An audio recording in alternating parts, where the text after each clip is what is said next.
This is probably one of the more unusual methods you'll see of building scenery for your model railway or model railroad. But it's got some big advantages. Stick with me and I'll tell you what they are and show you how to do it.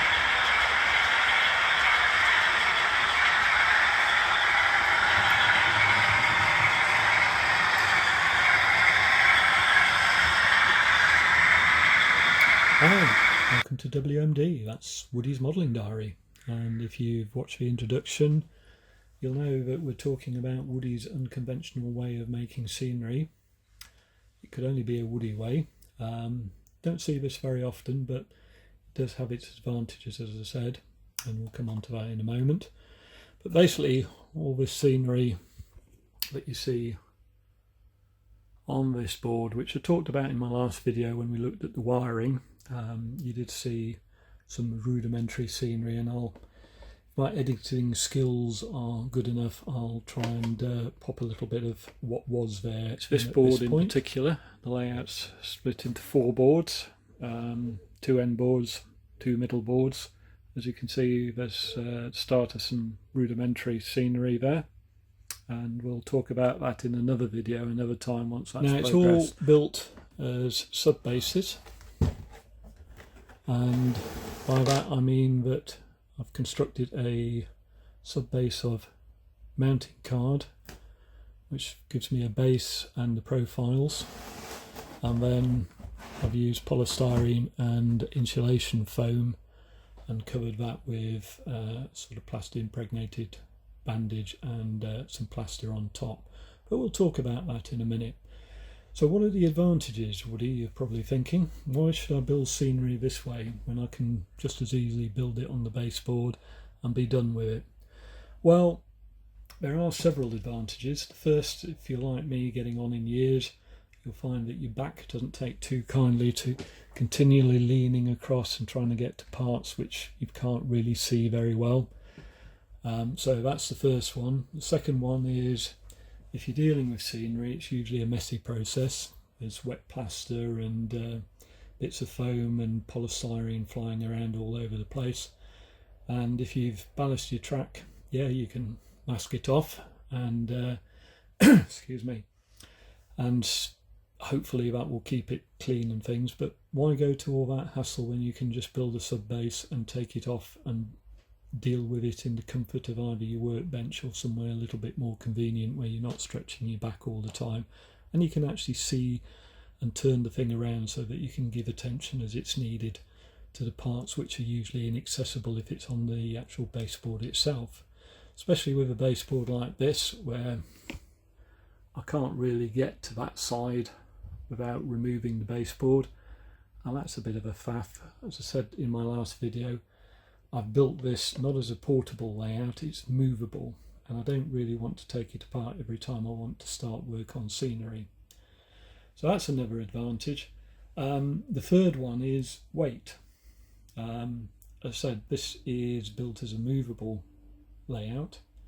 That baseboard section there is 6 foot by 2 foot 6 for the main part of it.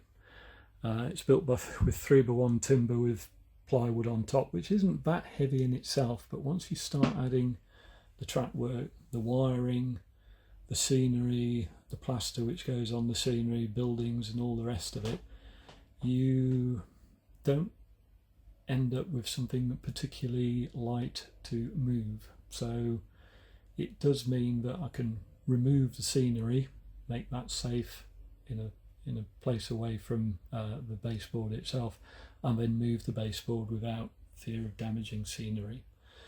So those are, in my view, the advantages of doing it this way. It's not to everybody's taste, I fully understand that, and there'll no doubt be other people who will say this is a terrible way of doing it, but it's my way, and you may find that for your particular set of circumstances it's got something going for you. So worth bearing in mind, and as I said, it's the way I've done it. And there is one final advantage which I'm going to just show you, and it is one of my cock-ups. And don't say I don't show it all. If you look at that side of the baseboard on the right of the picture, you'll see that that sort of cliff face or cutting face is quite near to the track. It's got very limited clearance. The rolling stock will clear it, but I have a feeling that I'm probably going to end up redoing that part, and it's going to be a lot easier just to hoik that out as a sub base, remodel it and then put it back in without having to try and lean across, dismantle and all the rest of it, create a mess on the layout. And that's one of the advantages of this system. So if you do make a mess, you can reasonably easily solve it without too much disruption to the layout itself. And there's a final one which has just come to my mind. If in 6 months I've decided that I don't really like this scenery, I don't like either the workmanship I've put into it or indeed the style of scenery, I want something completely different, I can just lift it all off without any disruption and start again with minimal mess. So those are the advantages. There is one small section still I've got to do, this sort of central part which was left as part of the sort of cutting works, as it were, and I'm going to show you how I achieve this sort of finish here, which may be of interest to you as well. So we'll get this part onto the baseboard and we'll see what we do. We're on the workbench. Apologies, I think I said we're going to go onto the baseboard in my closing remarks in the last scene, but we're actually on the workbench with this last part of the scenery, which is the sort of central part which is left as part of the works to produce the cutting. It's produced out of this insulation foam, which comes in large sheets and is used by the building trade to normally put insulation into cavity walls. You can buy it in large sheets from sort of builders merchants or places like Wickes in the UK. It's not cheap that way, but it is a material which does find its way into skips on a quite regular basis, and of course if you are going to do a skip dive, always seek the owner's permission to take out. If you know a friendly builder, they've probably got offcuts of this stuff which they're quite pleased to get rid of.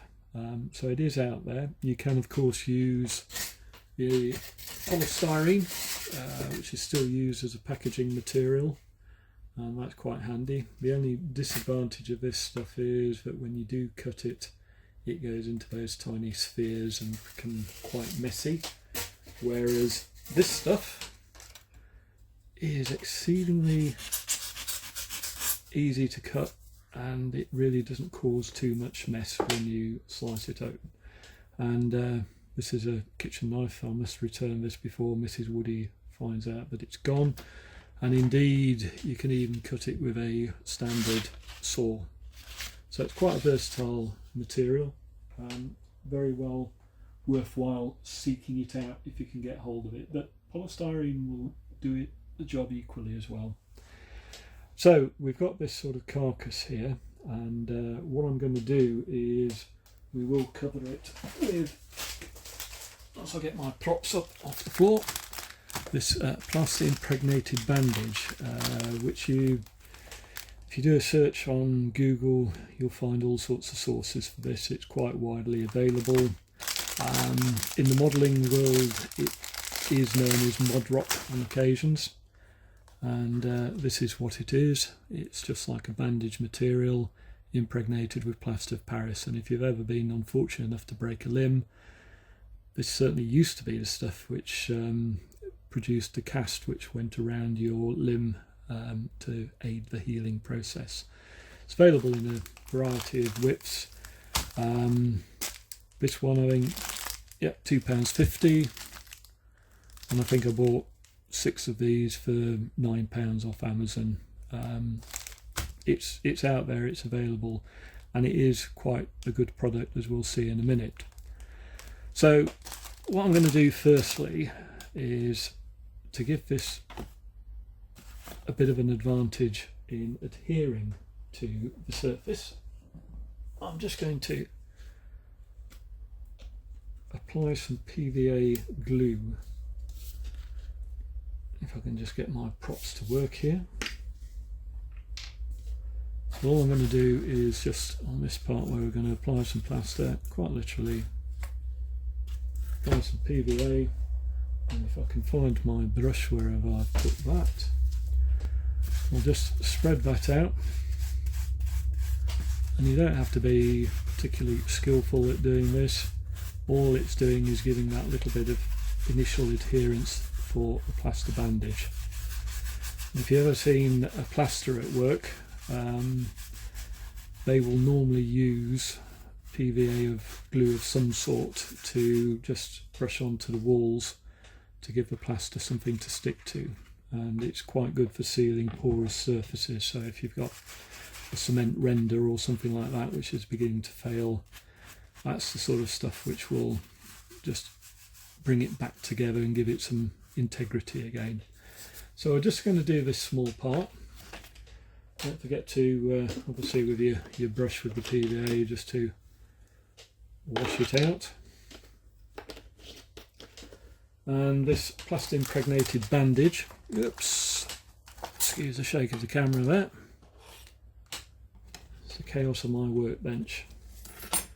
All we're going to do is cut this into small pieces, straight edge, scalpel. This blade's getting a little bit blunt now, but it'll do the job, or you could use scissors. And I'm just going to do small pieces like this, and just for convenience I'm going to cut out 3 or 4 of these just to give me something to work with.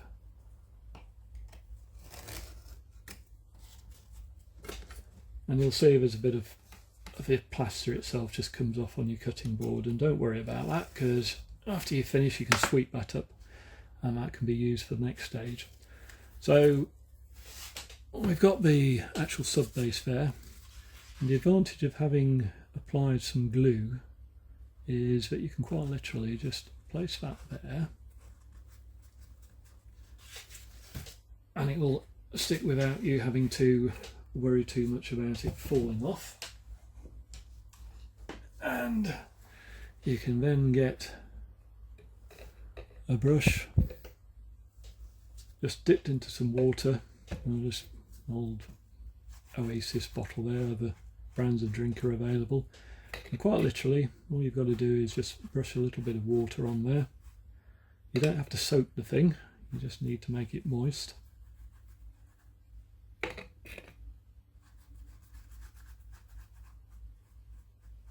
And as you can see, the plaster itself is beginning to become a bit liquid and begin to fill in those holes in the actual bandage underneath. You don't have to fill all the holes, it's just an indication that the plaster is doing what it needs to do. And at the top, quite literally, bend the thing over. And because this is really made for healing limbs or dealing with broken limbs, it's quite flexible and it will contour itself to whatever shape the foam underneath is. And generally I tend to do 2 layers but overlap them, so this is another layer there.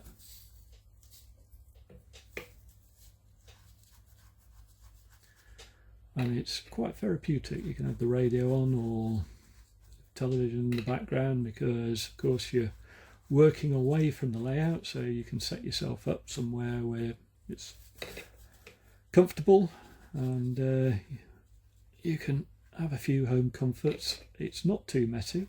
The only bit of mess really is when you cut out the plaster bandage, and your layout's safe from the fact that none of this stuff is likely to foul up your track work or get onto your rolling stock or anything of that nature. I'd say it's quite quick. And again, just bend that over. And because it's plaster of Paris, it does begin to set quite quickly. So in about 20 minutes this will be reasonably hard. So I'm just going to add a few more bits. I'll just do this part. And as you can see, I'm just trying to overlap the bottom of the card there, just to get a neat joint there. And don't try and saturate the thing, because all you'll end up doing is having water getting into the card and warping that, which is not what you want, and you don't need it. There are some people who will, I think if you go into a hospital or something, they'll just dip the actual bandage into a bowl of water and then mould it around your limb. Obviously they're not making scenery, they're dealing with a broken limb, and they've got the facilities to clear up the mess. But I'm just going to apply some white glue on the other side just to hold that down. And I'll actually use this brush because I'm dipping that into water.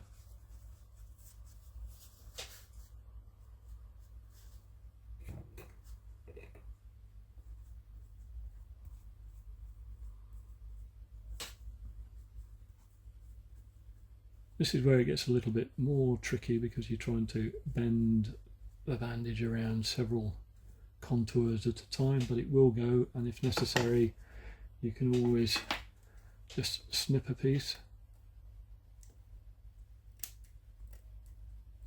just to give it a bit of a better chance of getting round that. But a lot of this is going to be covered in plaster afterwards, so don't worry too much about the neatness of this. Now you can see we've got a little bit of thickness there, but that's fine.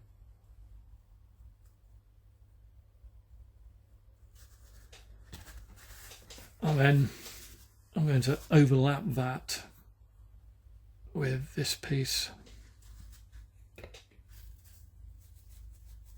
And again, just applying some water to get that plaster of Paris damp and mobile.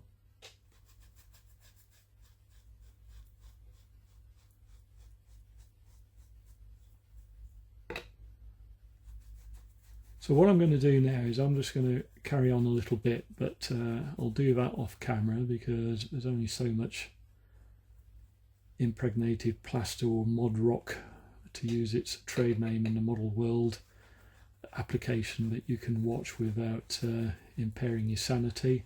So I'll do a little bit more and then I'll come back and we'll have a look at applying a sort of contour type filler coating to the top and producing a little bit of a rock effect. See you soon.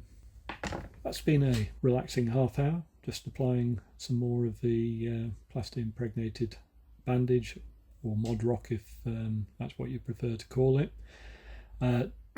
Completed this, more or less this one side and the top. Still need to do the other side, but I'll do that later. Just want to move on to the next stage now of producing a little bit of texture, show you how we get some rock type texture and a little bit of texture on top. Just one thing which I don't think I've mentioned yet is generally tend to sort of end up with 2 layers of the plaster bandage, just to give it a little bit of strength.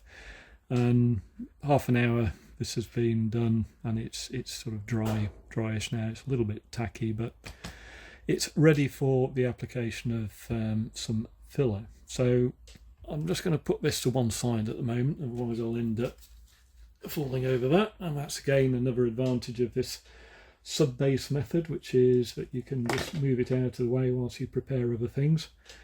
One glass bowl of a little bit of filler. You can tell it's probably a goo type dessert bowl, always worth keeping those if you do have them. Other desserts are available, and I think there are sort of other makes which use the same sort of glass bowl, but useful just to keep hold of for jobs like this. That's ordinary filler. What you can do with the filler, which is, or the plaster of Paris which has come off the bandages, is just to, in effect, scrape it up,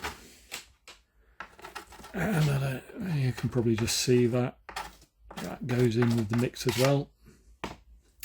So I've got some of that. Now, if you've noticed the plaster that I've applied already, has got a little bit of a tone to it, and there's a reason behind that, which is basically that if you have bare white and you knock part of your scenery or something falls off, if it's a glaring white, it will show very easily. If it's a sort of off-white or a brownish, it'll look a little bit like the soil underneath, and it tends to be less, catches your eye less. So all I tend to do is just mix in some of this acrylic paint. This again comes from places like the Range or the Works boys. They all sort of sell this stuff. It's quite cheap. I think this is about £1.50, £1.99, something like that. There are shops available which stock this type of stuff. Or if you've got some old household paint with a sort of this type of colour or something a little bit lighter than that, you can use it. As long as it's water-based, that's fine, because if you put oil-based in this, you'll have all sorts of issues and problems. So just pour a bit in there. And just to help the adherence process, just a little bit of white glue, PVA. And again, this is sort of pound type shop. This is create and play. So it's very much cheap materials, so you don't have to spend a fortune. You don't have to go for the very high quality glues which woodworkers use or anything of that nature. All we're going to do is add a little bit of water, probably a little bit more, but we can add a little bit of plaster afterwards or take away. I'm just using a cocktail stick, just mix it up. And probably, you don't want too thin a mix, you want something with a little bit of body to it, and I call it goo really. It's that sort of consistency. It's like a bit of a mousse or something of that nature. As you can see, it's the paint mixes in. You don't have to be too worried about getting everything sort of same consistency colour wise. It's just to avoid those white bits showing at a later date. So that's mixed up, that's about the right consistency. Using one of these cheap brushes again, I think I've got a pack of 10 similar brushes from Squires, who attend a lot of the shows in the UK, the model railway shows in the UK. I think the last lot I bought cost something like £4.99 for 10 brushes, and they're very stiff, not like sort of painting brushes for model paints or anything like that. These are very much designed for sort of almost sort of children's type activities, but great for this type of thing. So we've got the goo. We just need to bring the landscape back in. All we do is just dip in and quite literally just apply the plaster like that, and it's just a case of stippling it on, and then just quite literally, once you've got a layer on, just use a stippling motion which gives you that sort of texture of like a sandstone rock. If you were doing something more sort of granite wise, you might want to sort of actually put a layer of, or knife a layer of plaster on and then start sort of carving rock strata in, but this is supposedly a little bit like sandstone or something like that, where you've got a little bit of texture to it. But as you can see, it begins to give you that sort of rock type effect, and quite literally it is just a stippling action, and that's why you don't want the filler too thin or too watered down. It needs to be a good stiff mix, and you can go over it again. You may want to put a little bit more texture on. This, because you're applying it fairly thin and it's not too dilute, this will dry fairly quickly. Probably in about 2 or 3 hours it would be ready to apply another coat. But as you can see, just quite literally dab it on and you get that sort of effect. And you can go back and go over parts you've already done if you want to add a little bit more texture or take some texture away. And for the sort of top part where you might get sort of earth and vegetation happening, quite literally just sort of brush it, and you can brush it out, and that will be ready for the application of your static grass or flock or whatever other materials you use. And again, going back to the rock face, it's not particularly skillful, and if I'm doing it, that's probably the best thing, because I'm not particularly skillful. But it does give you that sort of texture, which when you can paint this up later on and highlight it and do various things to make it look more realistic. But that will dry a much lighter shade. Obviously when paint is wet, it tends to be a darker shade than it eventually dries to. So that's probably enough of watching me apply filler there. There you have it, Woody's slightly unconventional way of producing scenery. It does have its advantages, as I've explained. It is something which, in certain circumstances, such as I've gone over before, have its purposes. For my 009 layout, Chalkton, because the baseboards were small, I actually built the scenery directly onto the baseboard. It was just easier that way. I had easy access to it. The baseboard was light to move and I could get all around it. But for this monster, it's far easier to do it this way.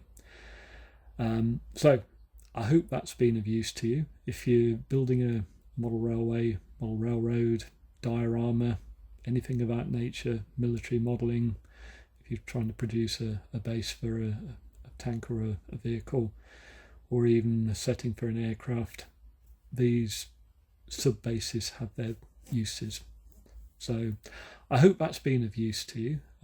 Please let me know if you find it of interest, and hopefully we'll see one or two people try this themselves and see how they get on. So I think I'll end on there. It is week before Christmas. I think Christmas is a week tomorrow, because I'm recording this on the, I think the 17th. Yeah, 17th of December. So we'll have to see what Santa brings Woody, if he's been a good boy. So hopefully, if you're watching this before Christmas, have a very good one. If you're watching this after Christmas, I hope you had a good one. And obviously for 2025, have a great year, great modelling year. And if you haven't had a go yet, you've been putting off building a layout, I'm hoping that some of the videos that I've done might give you a little bit of encouragement to try it. Things do go wrong, as I've explained with some of my landscaping there. I'm probably going to have to go back and redo that particular cutting face. But it is a hobby, it's about enjoyment, and occasionally things go wrong, but that's all part of the enjoyment of solving the problem. With these sub-bases, at least you can solve them fairly easily. So anyway, take care. Thank you to everybody who's subscribed. As I always say, I'm amazed that people subscribe, but I am very, very grateful. Thank you for that. And you take care of yourselves, and we'll see you again. Bye.